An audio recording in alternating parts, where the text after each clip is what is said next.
Want to earn crypto rewards on your everyday spending? The Crypto.com Visa card is one of the platform's most popular features. I'll walk you through the steps to get yours.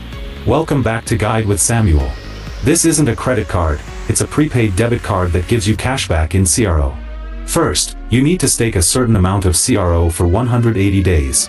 The required amount depends on the card tier you want, from the free Midnight Blue to the premium Obsidian. Once you stake, you can apply for the card in the app.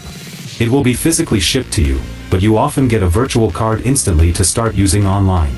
A crucial pro tip: consider the Netflix and Spotify rebates.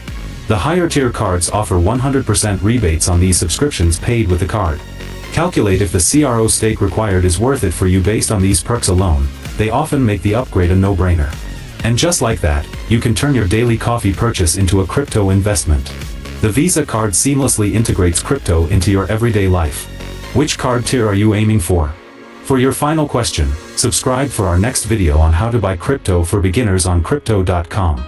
Thanks for watching.